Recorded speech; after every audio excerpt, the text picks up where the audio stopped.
पिछले एपिसोड में आपने देखा कि कैसे आरती की शादी की तैयारियां चल रही थीं, लेकिन आरती अचानक शादी से मना कर देती है, जिसके बाद सभी लोग गुस्से में देखते हैं। अब देखिए आगे। क्या कहा? तेरी इतनी हिम्मत? अरे डूबकर क्यों नहीं मर गई कहीं? ऐसी बातें करती है। तुझे किसने दिया ये हक? राम राम राम। ऐसी बात करती है। तुझे शर्म नहीं आती? अरे हमारी ना सही तो बाप की तो इज्जत कर ले। या वो भी बस की नहीं है? नहीं नहीं, इसने तो हमारा घना जन्म दुखी कर रखा है। इसको समझ नहीं आएगा। दादी और निर्मला बहुत क्रोधित हो गईं और उन दोनों ने आरती को बहुत पीटा। तभी रघु ने दोनों को अलग किया। छोड़ो, इसको पीट कर क्यों अपने हाथ गंदे कर रहे हो? दादी और निर्मला दोनों अलग हो गईं, लेकिन आरती आज किसी से डर नहीं रही थी। पिटने के बाद भी उसने बेबाकी से कहा, मैंने कह दिया कि मैं शादी नहीं करूंगी और ये मेरा फैसला है। सोनू ने आगे बढ़कर अपनी बहन को एक थप्पड़ मारा। अब तुझे हर बार तेरी मर्यादा सिखानी पड़ेगी क्या? मुझे शादी नहीं करनी। क्या करेगी फिर? जिंदगी भर हमारी छाती पर ही बैठना है? ये मेरा भी घर है। ओह, अच्छा। बस अब चुप भी कर आरती। ये तेरा घर नहीं है, ये घर सोनू और मोनू का है। तू पराया धन है। हाँ, और सुन, तुझे इस घर से जाना ही होगा। बेचारी आरती के पास अब कोई जवाब नहीं बचा था। वो रोते हुए छत पर चली गई। आरती वहां बैठकर खूब रोती है। मैं क्या करूं? ये मेरी जिंदगी है, लेकिन इस पर मेरा ही अधिकार नहीं है। ये कैसी रीत है भगवान। आरती का रो रो कर बुरा हाल था। वहीं नीचे सभी पितृसत्ता के नमूने बहुत क्रोध में बैठे थे और जल्दी से जल्दी आरती को विदा करने की तैयारी कर रहे थे। आज इस लड़की ने हद ही कर दी। पापा, अब हमारी बिल्ली हमें ही आंखें दिखाने लगी है। उसने आज तक मुंह नहीं खोला और आज मेरा किया हुआ फैसला बदल रही है। पापा, चाहे कुछ भी हो जाए, उसकी बातों में नहीं आना। अरे महिला की बातों में मर्द नहीं आया करते। महिला पैर की जूती होती है। हाँ, महिला की बातों को तवज्जो नहीं देनी चाहिए। महिला को पैरों में रखा जाता है, उसको सिर पर नहीं बैठाया जाता। हाँ माँ, लेकिन ये लड़की मर्दों के सर पर बैठना चाहती है। तू मर्द है। अरे तेरे सामने इसे कांपना चाहिए। तूने इतनी छूट ही क्यों दी है? माँ, अब बहुत हुआ। आज के बाद वो मुंह ही नहीं खोल पाएगी, क्योंकि मुझे जबान बंद करवानी आती है। तभी रघु छत पर गया। वहां आरती बैठकर रो रही थी। रो ले और रो ले। तुझे ये आजादी भी हमने ही दी है। जब ससुराल जाएगी ना, तब पता चलेगा तुझे। हाँ, मेरी एक बात ध्यान से सुन और जीवन में कभी नहीं भूलना। जी पापा। तू महिला है और महिला का जन्म सेवा के लिए ही हुआ है। इसीलिए पुरुषों के सामने जबान मत चलाया कर। जी ठीक है पापा। हमारी किताबों के अनुसार और हमारे पूर्वज भी यही कहते आए हैं कि महिला को बचपन में पिता, फिर भाई और शादी के बाद पति और बुढ़ापे में बेटे के अधीन ही रहना होगा। जी ठीक है। अरे अधीन का मतलब भी समझती है? नहीं। अधीन मतलब गुलाम। तू अपने मन से कभी कुछ नहीं कर सकती, इसलिए तू तमीज में रहना सीख ले। ठीक है पापा। और सोनू मोनू से भी इज्जत से बात करना सीख ले। जी ठीक है पापा। रघु ने आरती को सब समझा दिया और नीचे चला गया, लेकिन पिता से ये सब सुनकर आरती का रो रो कर और भी बुरा हाल हो गया। भगवान, आपने महिला और पुरुष में भेदभाव क्यों किया? क्यों ऐसा बनाया कि मुझे पूरी जिंदगी ऐसे ही रहना है? भगवान, अगर यही बेटी का जीवन है तो अगले जन्म मोहे बेटी ना कीजो। ऐसा कहकर आरती खूब रोई और इसी तरह दिन बीतते रहे। आरती की शादी की तैयारियां चल रही थीं। सभी लोग खाना खा चुके थे और अब फेरों का समय आ गया। लेकिन दूल्हा मयंक नशे में झूम रहा था।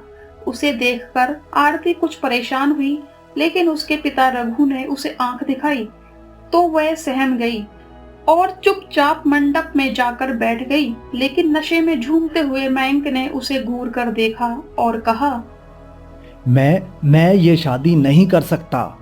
मयंक की ये बात सुनकर सभी लोग हैरान हो गए और एक दूसरे की तरफ देखने लगे और आपस में बात करने लगे। तभी रघु ने कहा कि दामाद जी, ये आप कैसी बातें कर रहे हैं? चुप करो, मैं शादी नहीं कर रहा हूं और तुम लोग मुझे दामाद कह रहे हो। ठीक है, लेकिन शादी क्यों नहीं कर रहे हो? मेरी बेटी में क्या कमी है? मुझे दहेज में गाड़ी चाहिए। लेकिन बेटा। माँ, आप चुप रहो, यहाँ मर्दों की बातें चल रही है, यहाँ क्यों बोल रही हो? रघु ने अपनी माँ को डांट दिया और फिर मयंक से पूछा, बोलो बेटा। देखो, मैं गाड़ी लेकर ही शादी करूंगा, अन्यथा यहाँ से बारात वापस जाएगी। तुमने दहेज लेने से इनकार किया था, फिर अब क्यों दहेज मांग रहे हो? हमने मना नहीं किया था, बल्कि कहा था कि जो भी देना है अपनी बेटी को दे देना।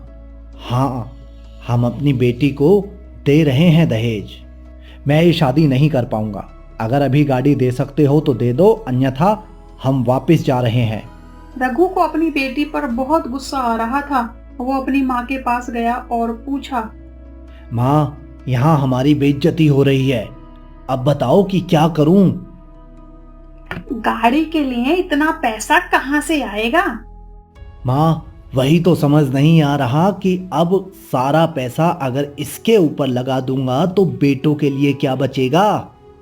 लड़के वालों से बात करके देख, अगर नहीं मानते हैं तो फिर जाने दे, कहीं और कर देना।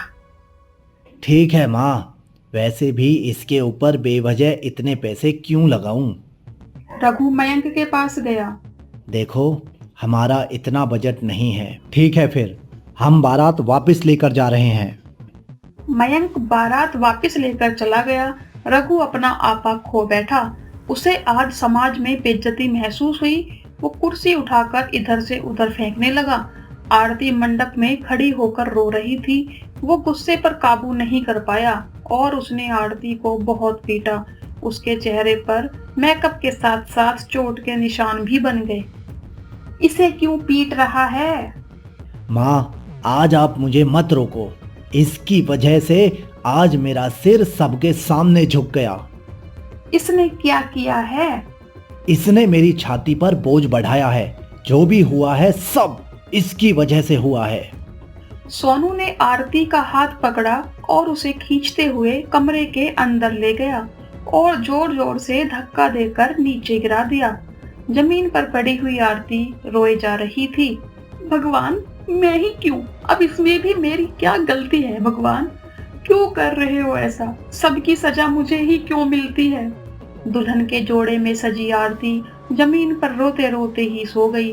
दिन बीतते रहे और उसकी जिंदगी पहले से भी बुरी हो गई, क्योंकि अब उसके माथे पर एक कलंक और लग गया था।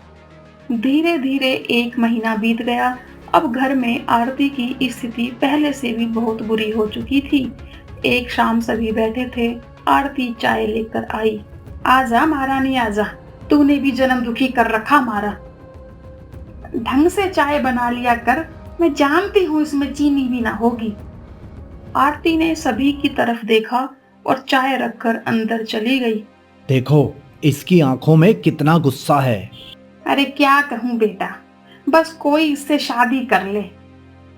नहीं माँ जी, इस कुलच्छनी की वजह से सोनू और मोनू की भी शादी नहीं हो रही है। वही तो चिंता है, और अब इसने एक और कलंक लगा दिया माथे पर। खानदान का नाम डुबा दिया इसने, और कुछ नहीं। तभी बाहर से रघु भी आ गया। पापा, आज आप बहुत खुश हो।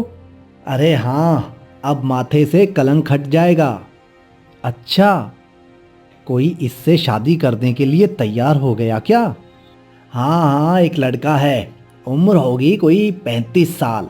ये उसकी तीसरी शादी होगी। सभी आश्चर्यचकित हो गए। आप ये क्या कर रहे हैं? देखो, मैं जबान दे आया हूँ। इसलिए अब फैसला नहीं बदला जाएगा। ठीक है बेटा, तूने किया है तो ठीक ही किया होगा। वैसे भी बाप अपनी बेटी के लिए हमेशा अच्छा ही सोचता है, चाहे दुनिया कुछ भी समझे। हाँ माँ। अच्छा, दहेज में क्या मांग रहे हैं? माँ समझो लॉटरी लगी है। कैसे? शादी 8 दिन बाद ही है और वो सिर्फ 5 लोग आएंगे और इसे लेके जाएंगे। हमारा कोई खर्चा नहीं होना, जो भी है सब उनका होगा। हाँ पापा, सही है। वैसे भी हमें इसकी शादी में जो भी लगाना था हमने लगा दिया। अब शादी टूट गई तो हमारी इसमें क्या गलती है? हाँ बेटा, सही बात है। चलो अच्छा है, ये यहाँ से निकले तो हम आगे का कुछ सोचे। घर में बहू भी लानी है। हाँ माँ, मैं इसीलिए ही भाग दौड़ में लगा था। आरती भी रसोई में बैठकर ये सब चुपचाप सुन रही थी, लेकिन उसके पास अब कोई जवाब नहीं था, क्योंकि आरती अब बोलती ही नहीं थी। कहानी जारी रहेगी। आपको ये कहानी कैसी लगी कमेंट करके जरूर बताएं और इस कहानी को ज्यादा से ज्यादा शेयर करें। चैनल को सब्सक्राइब कर लीजिए, क्योंकि आरती की जिंदगी अभी यहीं खत्म नहीं हुई है। इसकी आगे कहानी अभी और आएगी। धन्यवाद।